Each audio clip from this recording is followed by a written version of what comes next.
रैना साहब हाल ही में एक वीडियो वायरल हुआ जिसमें हिना भट्ट ने कहा जो भी एनसी और पीडी के बगैर जो भी पार्टियां हैं वो बीजेपी के साथ मिले हुए हैं, उस पर आपके क्या कहना है? मैंने किसी का कोई ऐसा बयान नहीं देखा है। भारतीय जनता पार्टी जो है वो एक नेशनल पार्टी है। हमारा एक मजबूत तरीन नेटवर्क है। हमारे सीनियर लीडर्स हैं, हमारे डिस्ट्रिक्ट प्रेसिडेंट्स हैं, कॉन्स्टिट्यूंसीज के प्रेसिडेंट हैं, सेक्टर इंचार्जेस और पोलिंग बूथों के प्रेसिडेंट हैं।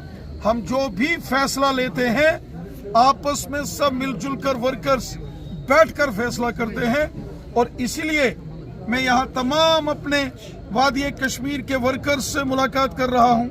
वो चाहे south Kashmir Anantnag Rajouri parliament seat के वर्कर हों, श्रीनगर पार्लियामेंट मानी सीट के वर्कर हों या बारामूला पार्लियामेंट सीट के वर्कर्स हो, तमाम वर्करों से मुलाकात करके जो हमारे वर्कर्स हमें हिदायत देंगे, जो वर्कर्स की ख्वाहिश होगी, जो वर्कर्स हमें जो उनकी चाहत है उसी को हम अमली जामा पहनाएंगे।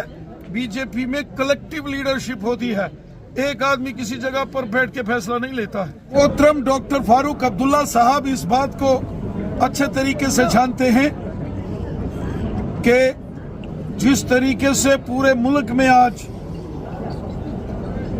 मोदी साहब की और बीजेपी की जबरदस्त लहर है, फिर तीसरी बार मोदी साहब मुल्क के प्राइम मिनिस्टर बनेंगे, वजीर आजम बनेंगे, क्योंकि पूरे मुल्क की आवाम की उनको सपोर्ट है।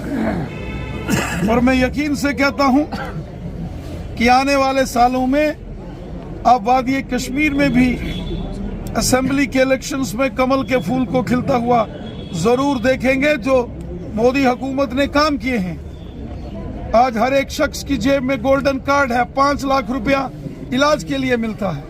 वो हिंदू को भी है, मुसलमान को भी है, सिख को भी है, ईसाई को भी है, वो गुजर बकरवाल को भी है, पहाड़ी कबीले को भी है, और वो हर कश्मीरी की भी जेब में है। इसी तरीके से काश्तकार किसानों के खाते में 6-6 हजार, गरीबों को गांव-गांव में मकान, जिनके सर के ऊपर छत नहीं होती थी, उनको छत बना के मकान बना के देने का काम मोदी हुकूमत ने किया।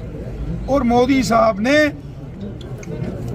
जो लाडली बेटी सुकन्या समृद्धि योजना, जो खवातीन के लिए स्कीम्स लगाई, जो गरीब लोगों को 1000 पेंशन, और इसी तरीके से जो डेवलपमेंट आज वादी कश्मीर के गांव-गांव और शहर में हो रहा है, वो चाहे कुपवाड़ा हो, बारामूला हो, बांडीपुरा हो, श्रीनगर हो, गांदरबल हो या बड़गाम हो, पुलवामा, अनंतनाग, कुलगाम या शोपियान हो, हर जगह जो आज डेवलपमेंट है मोदी साहब की देन है।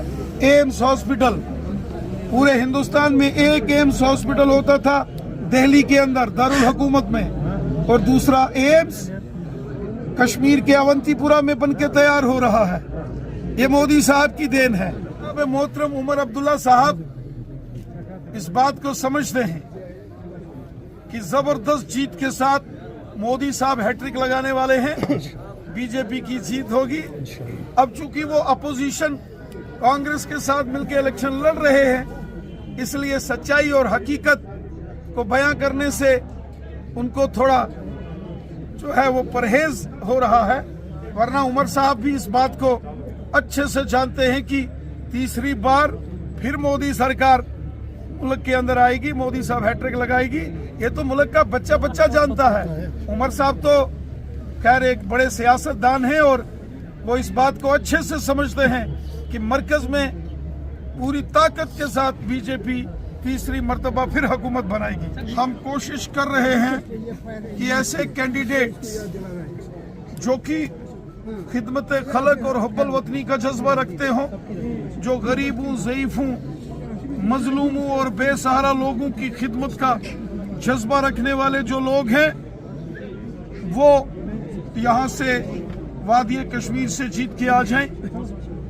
वो शख्स, वो कैंडिडेट्स जो अमन चाहते हैं, जो वादी कश्मीर में डेवलपमेंट चाहते हैं, जो कैंडिडेट्स चाहते हैं कि वादी कश्मीर में हिंदू, मुस्लिम, सिख मिलकर आपसी भाईचारा मजबूत करते हुए एकजुट होकर रहे और वादी कश्मीर में अमन, खुशहाली और भाईचारा मजबूत हो। और वो उम्मीदवार, वो कैंडिडेट, वो शख्स जो ये चाहते हैं कि वादी कश्मीर में अमन और खुशहाली हो, ऐसे शख्स जीतकर अगर मेंबर पार्लियामेंट बनते हैं और पार्लियामेंट में जाते हैं, यकीनन वो यहाँ के लोगों की खिदमत करेंगे। खिदमतदार बन के जो काम करने का जज्बा रखते हों, ऐसे शख्स वादी कश्मीर से जीत के जाएं।